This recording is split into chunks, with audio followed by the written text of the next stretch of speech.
I sometimes have to pinch myself because it really does feel like yesterday.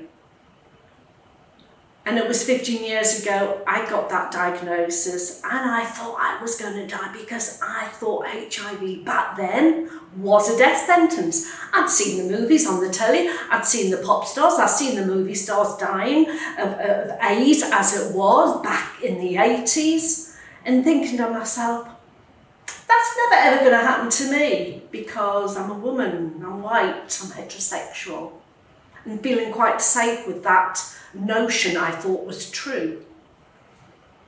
But you know, you never know, do you? You never know what knocks on your door in life, and I've learned that, and my family and my friends and my loved ones have learned that lesson as well. Never assume, never presume anything. I'd only met a partner after my marriage had ended. I started again. Why couldn't I start again at 47 years of age? And I was with a wonderful man for 18 months. It was a bit too soon after my marriage, so I decided, you know, we'll end it, we'll stay friends. And he agreed. And it was only a couple of weeks later I had this knocking on the door. Sue, I really do need to tell you something. I've just been diagnosed with HIV, and I thought I need to tell you so you can go and get a test. Well, I was absolutely stunned. I'm thinking, what's going on here? HIV's got nothing to do with me. But then I thought to myself, he didn't have to come and tell me. The police didn't tell him to. The authorities didn't tell him to. He did it because he was a great guy. He was a nice guy. So I went to get that test, and I remember taking my sister, and I remember taking my friend I've known for over 50 years to get that result. And I remember my friend saying, Sue, you know you're going to be okay. HIV don't happen to women. Suzanne's never been wrong before. We went in the room, we got our bottoms on the seat. He came straight out with it. Your result's just that, Sue. You're HIV positive. You could have heard a pin drop. And what I did hear in that silence was a crying sound from one side of me. And as I turned around, it was my younger sister crying very quietly, mouthing the words, no, no, no. And then I realised HIV hadn't just happened to me that day. HIV had come into my loved ones' lives as well as mine. And as we left the room, I remember him saying all sorts of things about coming back for another blood test. I wasn't really taking too much notice, as you can imagine. I went back home, sat indoors, looked up at the ceiling and thought, right, I need to get myself in order. I need to get my house in order because I thought I was going to die. Now, obviously, that was 50 years ago. Since then, I have educated myself about what HIV is. I know so much more than what I did 15 years ago.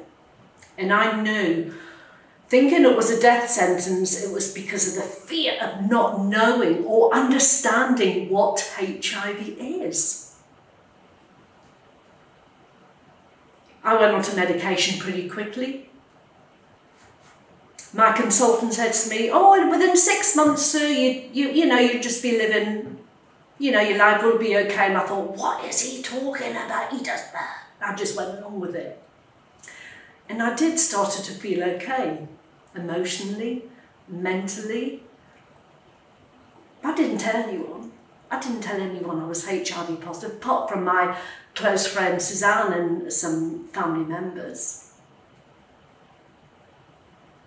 I remember giving up a very great job I had for many years. I have a background in management, fashion retail, and I've done that for nearly 30 years. I walked away from that. And the reason I walked away from that, because I was frightened of telling people, telling my employers. I was frightened of the reaction, whether they'd treat me or judge me differently.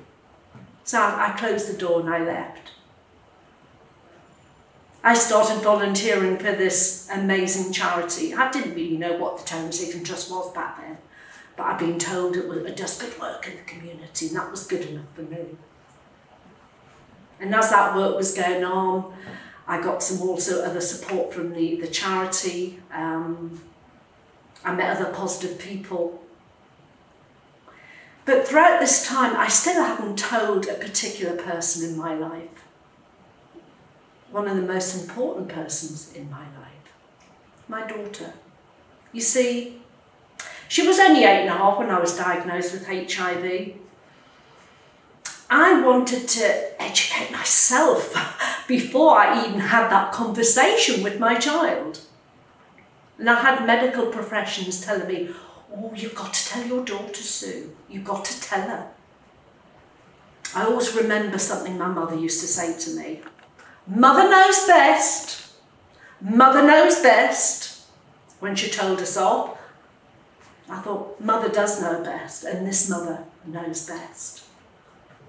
Anyway, she arrived at 14 years of age, teenager, the talking of boys and all of that. All right, I think I'll have that conversation now. I remember knocking on her door this particular afternoon. She came in from school and she's sitting on her bed and she's got an iPhone attached to her face, had the music on, had the telly on, and she shouts, I'm doing my homework. I'm thinking, wow, talk about multitasking. Who am I to judge? I'm probably just too old. Goes in there, sits on the bed. Oh, Mum, what are you banging on about? Just got in from school. Just want to have a bit of a chat, sweetheart. She's going, eyes in the air. Mum just wants to tell you that I've been living with HIV for the last 6.5 years. The iPhone that was attached to her face dropped to the floor. Her face dropped to the floor. And then her eyes met mine again and she said to me, you're going to die, Mummy. You're leaving me now, aren't you? And I looked straight at her and I said, I'm not going nowhere. I'm on medication. I have been promised a long life expectancy. And then she paused and she said, can I tell my best friend? Is it okay to tell people? You can tell anyone I want. Anyone you want, I said. But she didn't. That last couple of years left at school, she didn't tell a single soul.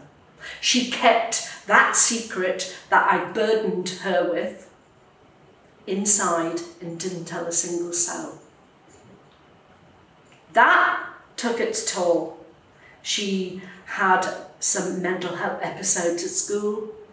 She was not going into school. She was disruptive and we had to manage her through that last couple of years left at school because she was harbouring this secret. She came home one day screaming and crying, Mum, you've got to come to our school. You've got to come and do one of them talks. She said, well, what's the matter? They're laughing and they're joking and they're talking about AIDS and monkeys. I said, I'll give you one promise. I'll make one promise to you, sweetheart. We will get into your school. We will come and do one of our talks. Unfortunately, she just left. She left a year later, but I did keep my promise. We went into her school and we delivered a HIV awareness session. And one thing I've learned over the last 15 years that HIV doesn't necessarily happen to the person that is living with the virus. It's the indirect effect of HIV amongst our loved ones. I only found out a couple of years ago that my best friend Suzanne, who was there next to me when I got my diagnosis, I found out a few years ago she was getting counselling for a couple of years. She only told me that just a couple of years ago. She was having trouble coming to terms with her friend she'd known from the age of 11, going through this HIV diagnosis.